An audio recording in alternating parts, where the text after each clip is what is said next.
प्रिय बंधुओं, जय भीम, जय भारत, नमो बुद्धाय। आज मैं आपके सामने बाबा साहेब डॉक्टर भीमराव अम्बेडकर जी के महान बौद्ध ग्रंथ बुद्ध और उसका धम्म का 34वां भाग प्रस्तुत करने जा रहा हूँ, जिसके अनुवादक हैं भद्दनतानंद कोसलायन।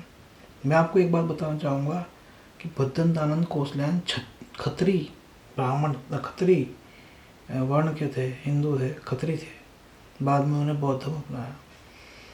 इससे पहले मैंने आपको बताया भाग 33 में भ्रम के कारण, संसरण, अहिंसा का अर्थ। अब हम आगे पढ़ते हैं खंड 4 का भाग 3, तीसरा भाग बौद्ध जीवन मार्ग, कुशल कर्म, अकुशल कर्म तथा पाप। कुशल कर्म करो, अकुशल कर्मों में भागीदार ना बनो, कोई पाप कर्म ना करो, यही बौद्ध जीवन मार्ग है। यदि आदमी कुशल कर्म करे तो उसे इसको बार बार करना चाहिए, उसी में चित्त लगाना चाहिए। कुशल कर्मों का संचय सुखकर होता है।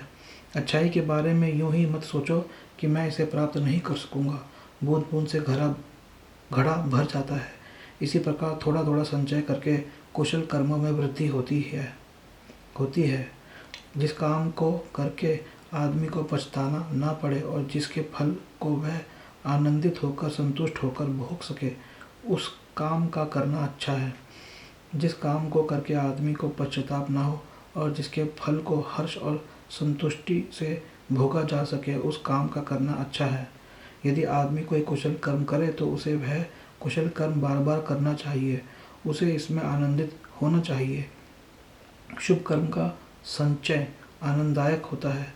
एक अच्छे आदमी को भी बुरे दिन देखने पड़ जाते हैं जब तक उसके कुशल कर्मों का फल नहीं मिलता, लेकिन जब उसे अपने कुशल कर्मों का फल मिलना आरंभ होता है तब अच्छा आदमी अच्छे दिन देखता है। अच्छाई के बारे में यह कभी ना सोचें कि मैं इसे प्राप्त ना कर सकूंगा। जिस प्रकार बूंद बूंद करके पानी का घड़ा भर जाता है, उसी प्रकार थोड़ा थोड़ा करके भी भला आदमी अच्छाई का संचय कर लेता है। चंदन की सुगंध कमल, जूही तथा मल्लिका की सुगंध से बढ़कर शील की सुगंध होती है। धूप और चंदन की सुगंध कुछ ही दूर तक जाती है, किंतु शील की सुगंध बहुत दूर तक जाती है। बुराई के बारे में भी यह न सोचे कि यह मुझ तक नहीं पहुंचेगी। जिस प्रकार बूंद बूंद करके पानी का घड़ा भर जाता है, उसी प्रकार थोड़ी थोड़ी करके बुराई भी बहुत हो जाती है। उस काम का करना अच्छा नहीं जिसे करके पछताना पड़े और जिसके फल को अश्रुमुख होकर विलाप करते हुए भोगना पड़े। यदि कोई आदमी दुष्ट मन से कुछ बोलता है या कोई काम करता है तो दुख उसके पीछे पीछे ऐसे ही हो लेता है जैसा गाड़ी का पहिया खींचने वाले पशु के पीछे पीछे। पाप कर्म ना करो, प्रमाद ना करो, मिथ्या दृष्टि ना करो। कुशल कर्मों में अप्रमादी हो बुरे विचारों का दमन करो। जो कुशल कर्म करने में ढील करता है उसका मन पाप में रमण करने लगता है। उस काम का करना ठीक नहीं जिसे करने के बाद पछताना पड़े, जिसका फल अश्रुमुख होकर भोगना पड़े।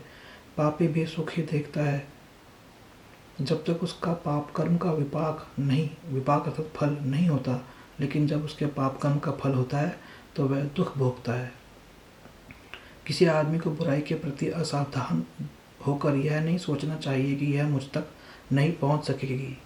जैसे पानी की बूंदों के गिरने से भी घड़ा भर जाता है, इसी प्रकार थोड़ा थोड़ा संचय करते हुए मूर्ख आदमी पाप से भर जाता है।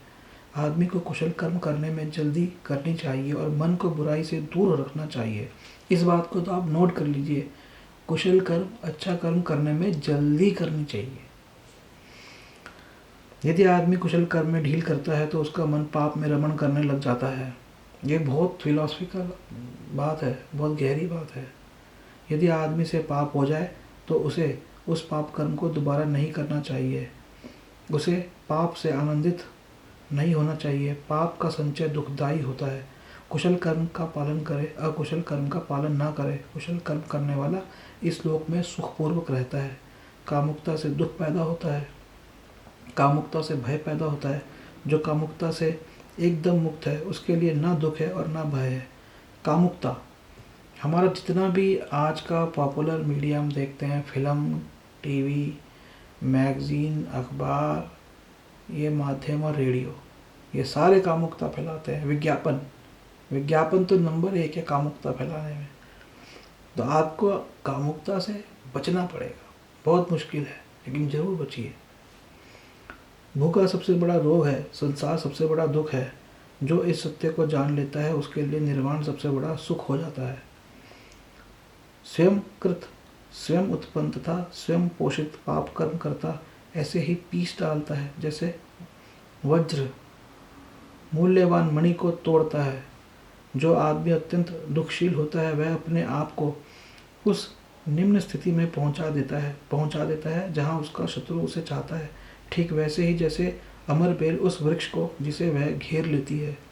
अकुशल कर्मों का तथा अहितकर कर्मों का करना आसान है, कुशल कर्मों का तथा हितकर कर्मों का करना कठिन है। तृष्णा और काम वासना। तृष्णा अथवा काम वासना के वशीभूत न हो, यह बौद्ध जीवन मार्ग है। धन की वर्षा होने से भी आदमी की कामना की पूर्ति नहीं होती। बुद्धिमान आदमी ठीक प्रकार जानता है कि कामनाओं की पूर्ति का न होना कष्टदायक है। वह दिव्य काम भोगों में भी आनंद नहीं लेता। तृष्णा के क्षय में ही उसका सुख होता है। वह सम्यक संबुद्ध का श्रावक होता है। तृष्णा से शोक पैदा होता है, तृष्णा से भय पैदा होता है। जो तृष्णा से मुक्त है उसके लिए न शोक है न भय है। तृष्णा से दुख की उत्पत्ति होती है, तृष्णा से ही भय उत्पन्न होता है। जो व्यक्ति तृष्णा से पूर्णतः मुक्त है उसके लिए न दुख है न भय है।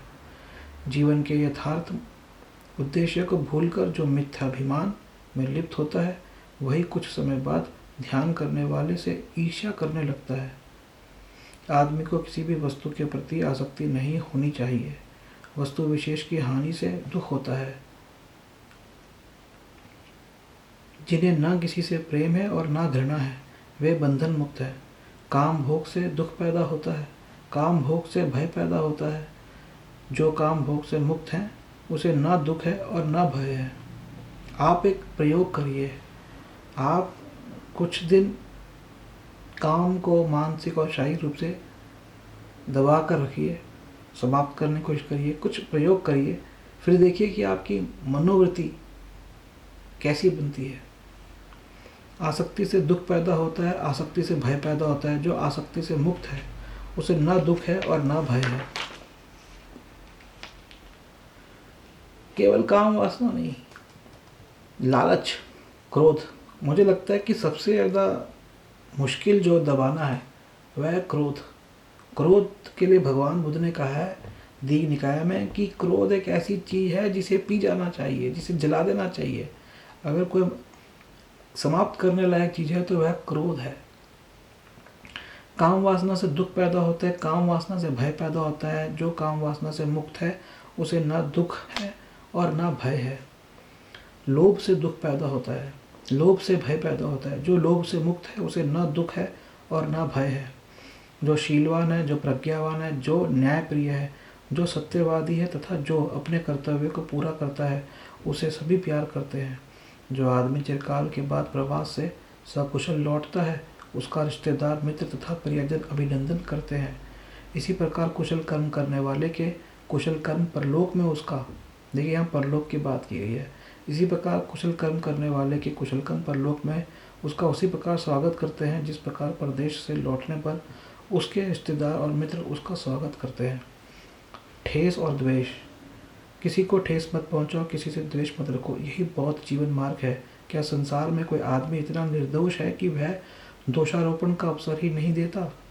जैसे एक शिक्षित घोड़ा चाबुक की मार का अवसर ही नहीं देता। एक गाना है कि जिसने कोई पाप ना किया हुआ है पापी ना हो, जिसमें ये एक पुरानी बात है, भगवान बुद्ध की कही हुई बात है। क्या संसार में कोई आदमी इतना निर्दोष है कि वह दोषारोपण का अवसर ही नहीं देता हो? जैसे एक शिक्षित घोड़ा चाबुक की मार का अवसर ही नहीं देता। श्रद्धा, शील, वीर्य, समाधि, धर्म, विनय। विद्या, धर्म, विनय अर्थात सत्य की खोज, यहाँ लिखा गया ब्रैकेट में, परंतु धर्म विचय, सत्य की खोज, धर्म विचय। श्रद्धा, शील, वीर्य, समाधि, धर्म, विचय। विद्या तथा आचरण की पूर्णता तथा स्मृति, स्मृति को यहाँ लिखा गया जागरूकता तथा स्मृति से इस महान दुख का अंत करो। प्रवृचित का सबसे उत्तम अभ्यास है दीर्घकालीन सुख में भी धैर्य रखना। निर्वाण सबसे बड़ा सुख है, ऐसा बुद्ध कहते हैं। जो दूसरों को आघात पहुंचाता है वह प्रव्रजित नहीं, जो दूसरों को पीड़ा दे वह श्रमण नहीं है। वाणी से बुरा वचन ना बोलना, किसी को हानि ना पहुंचाना, विनय पूर्वक नियमानुसार संयत रहना, यही बुद्ध की देशना है। क्या है? वाणी से बुरा वचन ना बोलना, किसी को हानि ना पहुंचाना, विनय पूर्वक अर्थात नियमानुसार संयत रहना, यही बुद्ध की देशना है। न जीव हिंसा करो और न कराओ। अपने लिए सुख चाहने वाला जो सुख चाहने वाले अन्य प्राणियों को नष्ट कर देता है और न ही उनकी हत्या अपने लिए सुख चाहने वाला जो सुख चाहने वाले अन्य प्राणियों को न कष्ट देता है और न ही उनकी हत्या करता है वह सुख प्राप्त करेगा। यदि कांसे के टूटे बर्तन की तरह तुम निशब्द हो जाओ तो तुमने निर्वाण प्राप्त कर लिया। तुम क्रोध से मुक्त हो जाओगे। जो निर्दोष और अहानिकारक व्यक्तियों को कष्ट पहुंचाता है वह स्वयं कष्ट भोगेगा। जो काशाय वस्त्र में शांत, निशब्द, अपने वश में संयत, पवित्र है और दूसरों का छिद्रान्वेषण या कहीं बुराई ढूंढना नहीं करता फिरता, वह वास्तव में एक श्रमण है, एक भिक्षु है। क्या संसार में कोई आदमी लज्जावश इतना संयत है कि उसे कोई उत्तेजित ही न कर सके? जैसा अच्छा घोड़ा चाबुक की अपेक्षा नहीं रखता। यदि कोई आदमी किसी अहानिकारक, शुद्ध और निर्दोष आदमी को कष्ट पहुंचाता है तो उसका पाप लौटकर उसी मूर्ख आदमी पर पड़ता है, ठीक वैसे ही जैसे हवा के विरुद्ध फेंकी हुई धूल फेंकने वाले पर ही आकर पड़ती है। क्रोध और शत्रुता।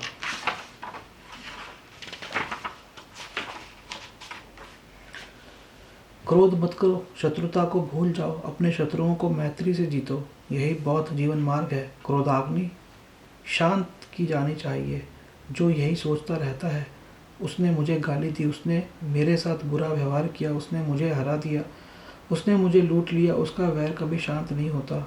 जो ऐसा विचार नहीं रखता उसी का वैर शांत होता है। जो ऐसे विचार शत्रु की हानि करता है और घृणा करने वाले की, लेकिन अंत में यह किसकी हानि होती है?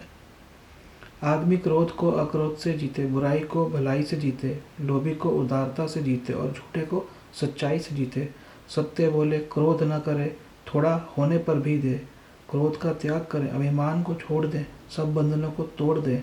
जो आदमी नाम रूप में आसक्त नहीं है, जो किसी भी चीज को अपना नहीं मानता है, अपना नहीं समझता है, उसे कोई कष्ट नहीं होता। जो चढ़े क्रोध को भ्रमण करते रथ की भांति पकड़ ले, उसे मैं सारथी कहता हूँ। दूसरे लोग तो लगाम थामने वाले मात्र हैं। विजय तो वैर को उत्पन्न करती है और पराजित आदमी दुख की नींद सोता है। राग आदि दोष जिसके शांत है वह आदमी जय पराजय को छोड़कर सुख की नींद सोता है। कामाग्नि के समान आग नहीं, घृणा के समान दुर्भाव नहीं, स्कंदों के समान दुख नहीं, निर्वाण से बढ़कर सुख नहीं। वैर से वैर कभी शांत नहीं होता, प्रेम से ही वैर शांत होता है। यही सनातन नियम है। व्यक्ति मन और मन के मैल। आदमी वैसा ही होता है जैसा उसका मन उसको बना देता है। सन्मार्ग पर आगे बढ़ने के लिए मन को साधना पहला कदम है। बौद्ध जीवन मार्ग में यह मुख्य शिक्षा है। हर बात में मन ही प्रमुख तत्व है, मन ही सर्वश्रेष्ठ है। यदि कोई आदमी दुष्ट मन से बोलता या करता है तो दुख उसके पीछे ऐसे हो लेता है जैसे गाड़ी के पहिए गाड़ी खींचने वाले पशु का पीछा करते हैं। यदि आदमी स्वच्छ मन से बोलता या करता है तो कभी साथ न छोड़ने वाली छाया की तरह सुख उसका पीछा करता है। रक्षित होने में कठिन और दिग्दर्शित होने में कठिन। इस चंचल मन को मेधावी आदमी उसी प्रकार सीधा करता है जैसे बाण बनाने वाला बाण को। जिस प्रकार पानी से बाहर निकलकर भूमि पर फेंक दी गई मछली फड़फड़ाती है, उसी प्रकार मार, राग, द्वेष, मोह से फंसे के फंदे से मुक्त होने के लिए यह मन फड़फड़ाता है, जिसे नियंत्रण में रखना कठिन है। जो चंचल है, जो हमेशा आनंद ही खोजता है, ऐसे मन को नियंत्रण में रखना अच्छा है। नियंत्रित मन सुख लाता है। बहुत बड़ी बात है, नियंत्रित मन सुख लाता है। अपने आप को एक द्वीप के समान बनाओ, परिश्रम करो। जब तुम्हारे चित्तमलों का नाश हो जाएगा और तुम निर्दोष हो जाओगे तो तुम मनोनीत दिव्य लोक को प्राप्त होगे। बुद्धिमान पुरुष क्षण क्षण क्रमशः थोड़ा थोड़ा अपने मल को वैसे ही जलाए जैसे कि सुनार चांदी के मल को जलाता है। लोहे से उत्पन्न मल जंग जैसे जिससे उत्पन्न होता है उसे ही खा जाता है, उसी प्रकार अति चंचल पुरुष के अपने ही कर्म उसे दुर्गति की ओर ले जाते हैं। लेकिन सब मलों से भी बढ़कर एक मल है अविद्या। अविद्या सबसे बढ़कर मल है। हे भिक्षुओं, इस मल का त्याग कर निर्मल बनो। जो आदमी कौवे की तरह निर्लज्ज, शरारती और दुस्साहसी दुष्ट है, जिसका जीवन सुखपूर्वक बीतता उसका जीवन सुखपूर्वक बीतता देखा जाता है। लेकिन जो आदमी विनम्र है, सदैव पवित्रता का ध्यान करने वाला है, अनासक्त है, शांत है, निर्मल है, बुद्धि युक्त है, ऐसे आदमी के जीवन को कठिनाई से बीतते देखते हैं। जो आदमी जीव हिंसा करता है, जो झूठ बोलता है, जो चोरी करता है, जो पर स्त्री गमन करता है, वह यहीं इस संसार में अपने जीवन का नाश करता है। जो आदमी शराब आदि नशीली चीज़ों का सेवन करता है, वह इस प्रकार इसी लोक में अपनी कब्र खोदता है। हे पुरुष, पापियों असंयमियों के बारे में ऐसा जान ले ताकि तुझे लोभ और पाप कर्म चिरकाल तक दुख में ही न डाले रहें। संसार अपनी श्रद्धा या खुशी के अनुसार किसी को देता है। यदि आदमी दूसरों को दिए गए खाने पीने से कुढ़ता है तो उसको न दिन में और न ही रात में शांति मिल सकती है। जिसके मन में ऐसी भावना जड़मूल से जाती रही है, वह दिन रात शांति को प्राप्त होता है। राग के समान आग नहीं और लोभ के समान ओढ़ या कहें बाढ़ नहीं। दूसरों के दोष आसानी से दिखाई देते हैं, अपने दोषों को देखना कठिन होता है। आदमी दूसरों के दोषों को तो भूसे की भांति उड़ाता फिरता है, किंतु अपने दोषों को तो वैसे ही छिपाता है जैसे दुष्ट जुआरी गोटी को। जो आदमी दूसरों के दोष ही देखता रहता है और सदा हाय हाय करता है, उसके आश्रव या कहें चित्तमल बढ़ते जाते हैं। यह चित्तमलों का नाश करने से बहुत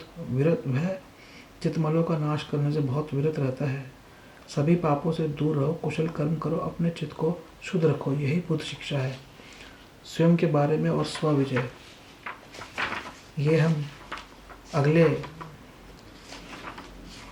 ये और इससे आगे का हम अगले भाग में पढ़ेंगे। जय हिंद, जय भारत, नमो बुद्धाय।